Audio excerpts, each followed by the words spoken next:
Hello, people. You're welcome back to my corner. If you're new here, you are absolutely welcome. My name is Moy Douglas, and on this space, I share my perspective of the European civilization as an African expat currently living and working and traveling the EU. So, do not forget to like this video, share, and subscribe to my channel so that you can get more relatable and informative content just like this one. Thank you. So, in today's video, as you can already see from the title, it's a little chit chat about navigating the EU as a third country national. Yes, I'm a third country national. I am Nigerian and I live and work in the EU currently. So I just want to share my experience and what it has been like traveling the EU as a third country national. As a Nigerian passport holder, there are a lot of travel restrictions. As a matter of fact, there are a handful of places that I can actually go with my passport, with my Nigerian passport, visa free or with the option of visa on arrival. And the Schengen area, the EU, is not one of them. So getting a visa that allows you visit or work or let alone travel the EU is not an easy feat. It's not an easy task at all. And for some of us that have been able to surmount this risk or overcome this huge risk and are currently living and working in the EU, just like myself, it has not been a piece of cake. So we're still subject to profiling and a couple of rejections here and there.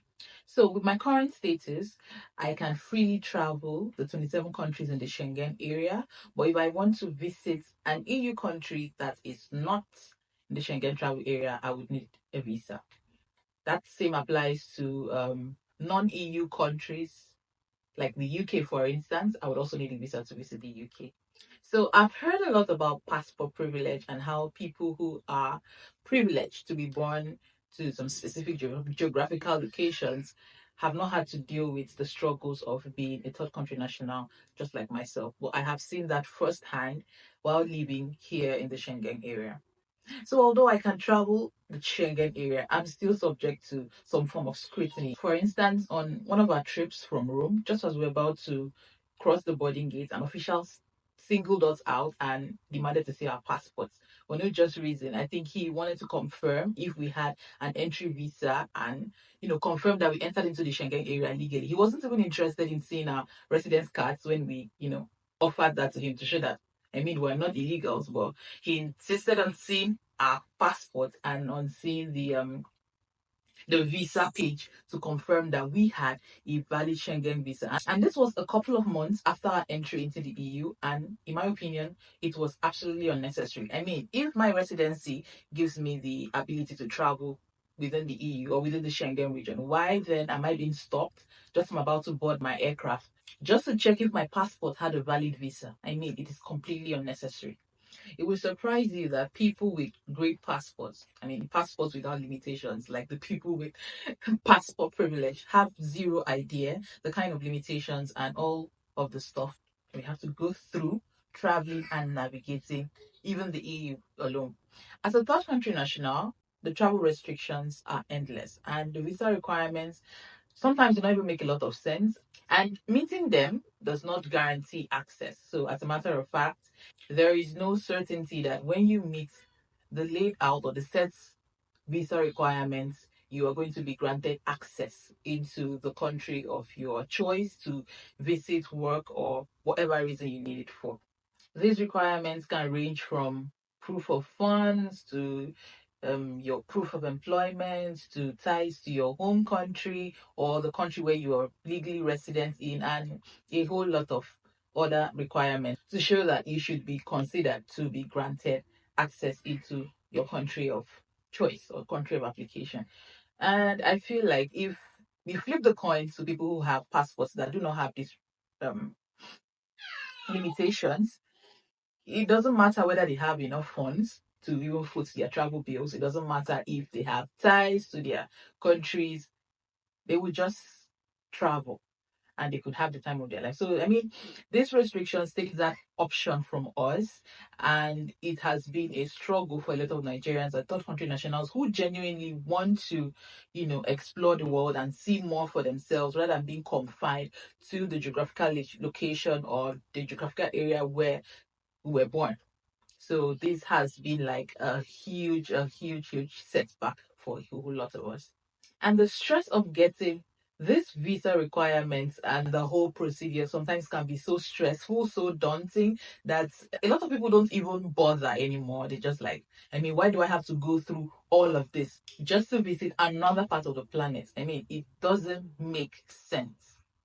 In today's world, as we all know, immigration has become a big deal, a huge deal in developing countries, and there'll be mass migration from third world countries into, developed countries or countries that have access. So a lot of people have migrated legally to these countries, and they have, hopped on a pathway that will eventually give them legal status or a passport in the long run.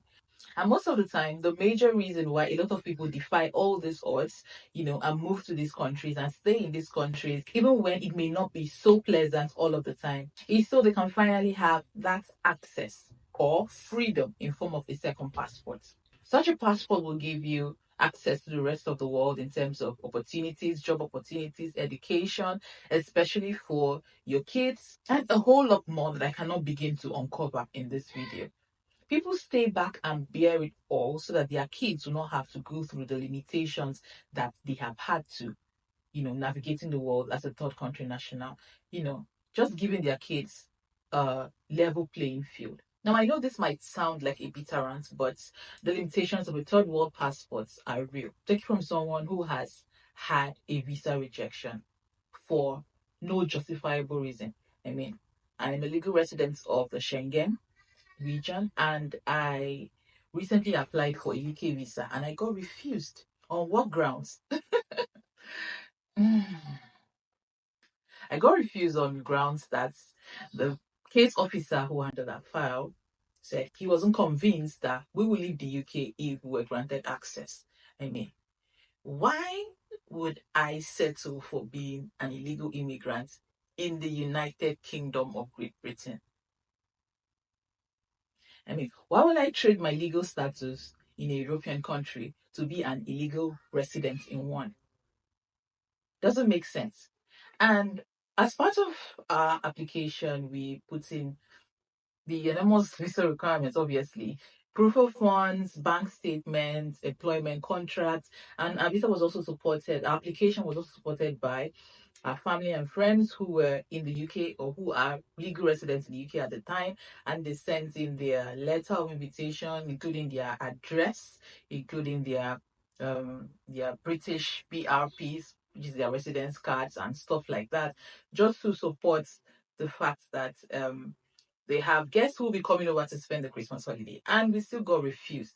So now make it make sense. Why will a legal resident in a European country jeopardize that, as well as legal residents in your country jeopardize their status to let people come and reside in the UK illegally? I mean, there are ways to tackle this. If we come and we overstay, you have, grounds to take legal action. But does it make sense that two families will just, jeopardize their stay and legal status just to have someone come and be an illegal immigrant in a country? Does that even make any sense? So this is why I said there's no guarantee that you get approved to enter a country if even if you meet the visa requirements, because we met the financial requirements, we met the legal requirements, we even got an invitation, we got support, but the visa officer was not convinced that we're going to leave if we enter the UK.